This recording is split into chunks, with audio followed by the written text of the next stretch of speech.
시청자 여러분 안녕하십니까? 5월 26일 수요일 JCM 모닝뉴스입니다.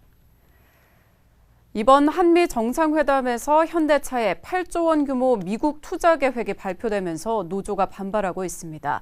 노조는 그렇지 않아도 전기차 비중이 확대되면서 고용 불안이 커지고 있는데 여기에다 기름을 부은 격이라는 겁니다. 이 문제가 앞으로 있을 임단협에서도 논란이 될 것으로 예상됩니다. 김동영 기자입니다.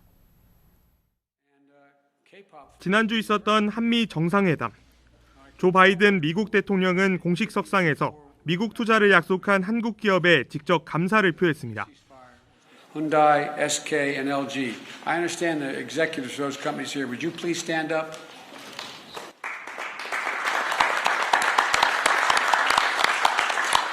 Thank you, thank you, thank you.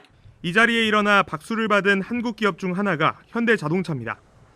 현대차는 미국 현지에 전기차 공장을 짓는 등 2025년까지 8조 원을 투자한다고 발표했습니다. 미국에서 생산한 제품을 우선적으로 구매하겠다는 바이든 정부 정책에 대응한 겁니다. 노조는 즉각 반발하고 나섰습니다. 노사 간 협의를 거쳐야 하는 해외 투자를 사측이 일방적으로 진행했다는 겁니다. 노조는 국내 투자 없이 이뤄지는 해외 투자는 갈등만 야기할 뿐이라고 강조했습니다. 무조건 반대하는 것은 아닙니다. 문제는 기존의 사업장 내에 있는 조합원들이 고용의 불안에 놓이지 않도록 우선 국내 설비 투자를 단행하라는 것입니다. 대규모 해외 투자로 시작된 노사 갈등은 오늘 상견례를 시작으로 이어질 올해 임금과 단체 협상에 영향을 줄 가능성이 높습니다. 노조는 올해 협상의 핵심 안건 중 하나로 고용 안정을 내세웠습니다. 기존보다 부품이 30% 적은 전기차 중심으로 생산이 전환되는 상황에서 일자리가 사라질 수 있다는 위기감이 반영된 결과입니다. 지난 2년간의 임단협에서 무분규 합의를 이뤄온 현대차 노사였지만 올해 협상은 시작부터 난항이 예상되고 있습니다. JCN 뉴스 김동영입니다. 내년도 국가예산 확보와 지역 현안 추진을 위한 예산정책협의회가 송철호 울산시장과 지역 국회의원들이 참석한 가운데 어제 서울 여의도 글래드 호텔에서 열렸습니다. 울산시는 울산의료원과 산재 전문 공공병원 설립, 부유식 해상풍력 종합지원 컴플렉스 조성사업, 국립탄소중립 전문과학관 건립 등의 예산 확보를 국회의원들에게 요청했습니다. 또 도시철도 건설과 울산, 경남, 부산 광역철도 건설, 국도 24호선 언양 범서지선 건설 등 지역 현안 사업 해결을 위한 협력 방안을 논의했습니다. 송철호 시장은 지역 국회의원들이 주요 국회 상임위에 고루 포진해 있는 만큼 어느 해보다 국비 확보에 대한 기대가 크다고 말했고, 김기현 울산국회의원협의회 회장은 전방위적인 대정부 활동으로 국비 확보에 노력하겠다고 답했습니다. 민주당 울산시당이 중앙당의 국민소통 민심경청 프로젝트의 일환으로 민생현안경청에 나섭니다. 민주당은 각 지역위원회별로 소규모 간담회를 진행하고 찾아가는 민주당 등 다양한 방식으로 1일 1회 이상 시민과 소통하는 프로그램을 진행할 계획이라고 밝혔습니다. 시당은 민심 청취 자료를 중앙당에 보고할 예정이며 송영길 당대표가 6월 1일 대국민 보고를 통해 취합 결과를 발표할 계획입니다. 울산자치경찰위원회 위원장에 김태근 전 울산시민연대 사무처장이 내정된 것으로 알려졌습니다. 또 사무국장인 상임위원회는 유윤근 전 울주경찰서장이 내정됐습니다. 울산시는 오는 27일 출범식을 열고 위원장과 위원을 정식 임명한 뒤 제1차 울산자치경찰위원회 회의를 개최할 예정입니다. 한국 매니페스토 실천본부가 발표한 전국 시도지사 공약 이행과 정보 공개 평가의 주민 소통 분야에서 울산시가 2년 연속 최고 등급인 SA 등급을 받았습니다. 울산시는 온라인으로 투표와 설문조사를 실시하고 제안도 받는 시민 다듬이방을 운영해 정기적으로 공약 평가를 실시하고 주민의 알 권리를 충족했고, 공약 이행 주민 배심원 제도를 도입해 시민 참여를 견인한 부분에서 높은 평가를 받았습니다. 올해 3월 말 기준으로 민선 7기 울산시장의 공약 이행률은 81.9%며 97개 공약 가운데 47개는 완료하고 나머지 50개는 정상 추진 중인 것으로 나타났습니다. 울산시가 창업기업의 성공적인 해외 진출과 성장을 위해 글로벌 성장 진출 창업 지원 플랫폼 사업을 추진합니다. 울산시는 동남아 시장 진출과 판로 개척을 희망하는 창업기업을 모집해 종합교육 프로그램과 1:1 판로 유통 상담, 현지 기업과의 네트워크 등을 제공하고 마케팅 지원비를 지급할 계획입니다.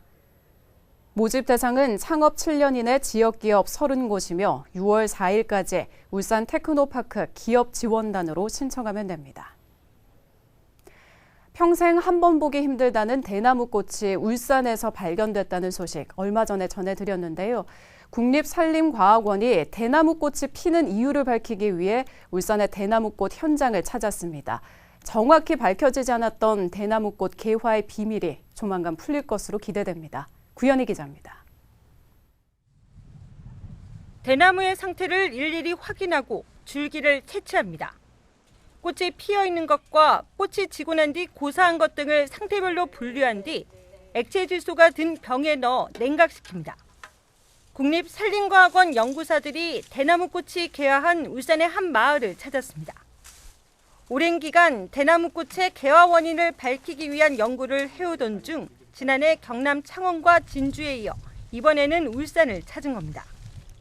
대나무꽃이 피는 원인을 두고 주기설과 영양설 등 여러 학설이 있지만 현재까지 과학적으로 정확하게 밝혀진 건 없습니다. 다른 초분들 같은 경우에는 1년 내지 2년 안에 개화가 돼서 발생이 되기도 하는데 대나무 같은 경우에는 짧게는 60년, 길게는 100년, 개화 주기가 또 길고 개화 발생하는 게 많이 흔치 않다 보니 연구가 되지 않았던 걸로 판단이 됩니다. 이 때문에 울산에서 발견된 대나무꽃이 대나무꽃 개화 원인을 밝히는 데 중요한 자료가 될 것으로 기대하고 있습니다. 작년과 올해의 어떤 환경적 차이도 있을 수 있고 또 사이트 간의 어떤 차이도 있을 수 있기 때문에 동일하게 검증이 될 거라고 장담은 할 수는 없지만 어쨌든 그런 여러 가지 요소들이 또다시 이제 검증이 된다고 한다면 나중에 저희 대나무 숲을 관리하는 차원에서 굉장히 적용할 수 있는 굉장히 도움이 될 수 있을 거라고 저희는 생각하고 있습니다.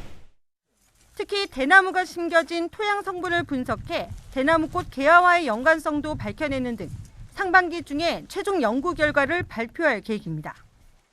오랜 시간 신비에 쌓여있던 대나무꽃의 개화 원인이 드디어 밝혀질지 주목됩니다.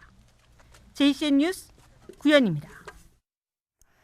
울산의 4월 한 달간 수출이 자동차와 석유화학 제품 수출 호조로 지난해 같은 기간 대비 50% 이상 급증한 것으로 나타났습니다. 한국무역협회 울산지역본부의 4월 울산 수출입 동향 보고서에 따르면 수출은 지난해 같은 기간 대비 50.8% 증가한 62억 4,800만 달러를 기록했습니다. 석유 제품 수출은 2개월 연속 증가하면서 지난해 같은 기간 대비 76.3% 증가한 13억 3,900만 달러를 기록했고 석유화학 제품도 국제 유가 반등 등으로 62.7% 증가한 8억 8,100만 달러를 기록하며 6개월 연속 플러스를 기록했습니다. 자동차 수출은 차량용 반도체 수급 차질 등 리스크 확대에도 불구하고 지난해 같은 기간 대비 74.7% 증가한 17억 4,800만 달러를 기록하며 4개월 연속 꾸준한 상승세를 보였습니다. 올해 1분기 울산에 본사가 있는 상장기업 가운데 절반가량이 코로나19 기저효과 등의 영향으로 실적이 개선된 것으로 나타났습니다. 금융감독원에 공시된 울산 본사 상장기업 27곳의 분기 보고서에 따르면 올해 1분기 영업이익이 지난해 같은 분기보다 확대된 울산 본사 상장기업은 DIC 외에 MVH 코리아, JC 케미칼, 경동도시가스, 한국프렌지 등 8곳에 달했습니다. 또한 지난해 같은 분기 영업이익이 적자를 기록했던 덕양산업과 세진중공업, 세종공업 등 3곳은 흑자로 돌아섰습니다. 반면 무림 PMP, 에코캡, GS엔텍 등 올해 1분기 영업이익은 지난해 같은 분기보다 크게 줄어 적자 전환됐습니다. 중소기업의 57.1%가 내년도 최저임금을 최소한 동결해야 한다고 생각하는 것으로 나타났습니다. 중소기업 중앙회와 한국경영자총협회는 지난 10일부터 18일까지 최저임금 수준의 근로자를 고용하고 있는 중소기업 600곳을 대상으로 중소기업 고용애로 실태와 최저임금 의견을 조사한 결과 중소기업의 57.1%는 내년도 최저임금을 동결하거나 인하해야 한다고 응답했습니다. 특히 10인 미만 기업에서 최소한 동결해야 한다는 응답은 72.1%에 달했으며 최저임금 인상 시 대응 방법은 41%가 고용 감축을 응답해 최저임금 인상이 고용 감소로 이어질 것으로 우려됐습니다. 북구청이 지역 장기 미집행 도시계획시설 정비를 추진합니다. 북구청은 미집행 도시계획시설 114곳 중 해제 신청이 접수된 곳에 한해 우선적으로 정비를 실시할 예정입니다. 북구 지역 미집행 도시계획시설은 도로가 102곳, 그 외 주차장과 공원, 청소년 수련시설 등이 12곳입니다. 국산 김치를 쉽게 확인할 수 있는 국산김치 자율 표시제가 추진됩니다. 이 제도는 국산 재료로 만든 김치를 공급받거나 직접 사용하는 외식과 급식업체에 인증마크를 교부하는 제도입니다. 희망하는 업소는 신청서와 계약서 등을 작성해 대한민국 김치협회로 제출하면 됩니다. 울산시는 공공기관을 대상으로 우선 추진하고 향후 기업체와 학교, 병원을 대상으로 자율표시제 참여 유도를 확대할 방침입니다. 책이나 장난감 등 각 가정에서 사용했던 물건들이 대부분은 그냥 버려지기가 쉬운데요. 중구 우정동 행정복지센터 내에 이런 물건들을 서로 나눌 수 있는 열린 나눔 상자가 설치됐습니다. 주민들에게 좋은 반응을 얻고 있다고 하는데 박정필 기자가 보도합니다. 중구 우정동 행정복지센터 내에 설치된 열린 나눔 상자입니다. 상자 안에는 벽시계와 텀블러, 손선풍기와 우산 등 각종 생활용품들이 들어있습니다. 주민들이 집에서 쓰지 않는 물건을 기부하는 형태로 가져놓은 것입니다. 제가 그다지 필요하지 않아서 혹시나 다른 사람이 쓸까 싶어서 제가 오늘 가져오게 됐습니다. 기부된 물건들은 필요한 주민 누구나 집으로 가져가 쓸 수 있습니다. 짧은 기간 사용할 물건을 구매하기 어려운 주민들에게는 열린 나눔 상자가 반갑기만 합니다. 이 때문에 코로나19로 위축된 가게 경제에도 많은 도움을 주고 있습니다. 코로나로 인해서 경제적으로 좀 어렵고 이래서 여기 와서 보니까 쓸만한 물건이 있길래 그래 가져가서 쓰면 좋을 것 같아서 가져갑니다. 실제로 책이나 장난감 등은 아이들이 성장하면서 버려지는 경우가 많습니다. 이런 점을 착안해 중구청이 열린 나눔 상자를 설치한 것입니다.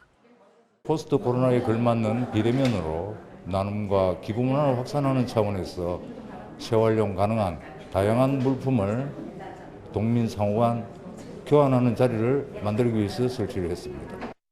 중구청은 올해 말까지 열린 나눔 상자 시범 운영을 갖고 내년부터 확대 운영을 검토할 예정입니다. 지금 설치한 나눔 상자의 효과를 분석해서 내년에는 전동에 공급할 계획입니다. 버려지는 물건에서 누군가에게는 필요한 물건으로 쓰이기 위해 마련된 중구청의 열린 나눔 상자. 코로나19로 위축된 가게 경제에 도움을 주고 주민들 스스로 나눔 문화를 확산하는 공간으로 자리매김할 전망입니다. JCN 뉴스 박정필입니다.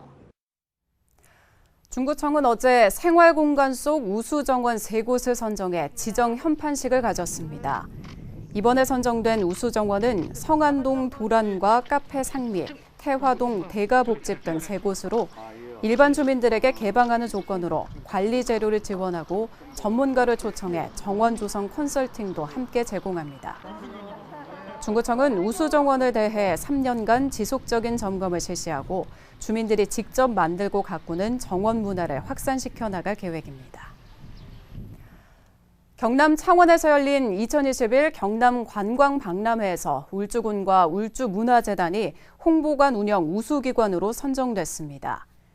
경남 관광박람회 조직위원회는 울주군과 문화재단이 지역 축제와 관광지, 지자체의 문화관광 정책을 연계해서 울주 관광과 울산 옹기축제를 홍보한 점을 높이 평가한 것으로 전해졌습니다. 실제로 박람회장을 찾은 관람객들은 울산 옹기축제와 울주 오디세이 등에 높은 관심을 보였으며 각종 이벤트도 큰 인기를 끌었습니다. SK종합화학이 석유화학업계 최초로 UN 우수 사례 선정 국제환경 인증인 GRP에서 최우수 등급을 획득했습니다. 올해 GRP 인증에서 전 세계에서 모두 570여 개 기업이 참가했으며 이 가운데 SK종합화학은 석유화학 분야에서 산업별로 친환경 실정이 가장 우수한 기업 한 곳에만 부여되는 최우수 등급 기업으로 선정됐다고 밝혔습니다. GRP는 플라스틱 저감과 지속 가능한 해양 환경 조성을 위한 글로벌 기후 대응 가이드라인으로 유엔이 우수 사례로 선정한 국제 친환경 인증 제도입니다. 동강병원 심장혈관센터가 울산 최초로 심방세동에 대한 냉각 풍선 절제술에 성공했습니다. 동강병원은 김민수 부정맥 시술팀이 지난 21일 심방세동 진단을 받은 60대 남성 환자를 대상으로 수술을 성공적으로 마쳤다고 밝혔습니다. 냉각 풍선 절제술은 풍선 타입의 관을 폐정맥 입구에 밀착한 뒤 급속 냉각시켜 심방세동을 치료하는 최신 치료법입니다. 이 시술법은 짧은 시간에 넓은 범위의 시술이 가능하고 재발률이 적으며 주변 조직의 손상을 줄여 합병증을 감소시키는 장점이 있습니다. 울산 지역 자동차 운전학원 수강료가 최근 5년 사이 50% 넘게 오른 것으로 나타났습니다. 한국소비자단체협의회 물가감시센터에 따르면 울산 지역 운전 전문 학원의 올해 1분기 평균 수강료는 61만 4천 원으로 2015년보다 63% 오르며 처음으로 60만 원대에 진입했습니다. 이는 특광역시 가운데 서울, 부전, 부산, 대전 다음으로 높은 것이며 전국 평균 64만 원보다는 낮았습니다. 울산 지역 운전 전문 학원의 수강료는 2015년 42만 2천 원에서 지난해에는 58만 4천 원으로 5년 동안 계속 올랐습니다. JCM 모닝뉴스를 마칩니다. 함께해 주신 여러분 고맙습니다.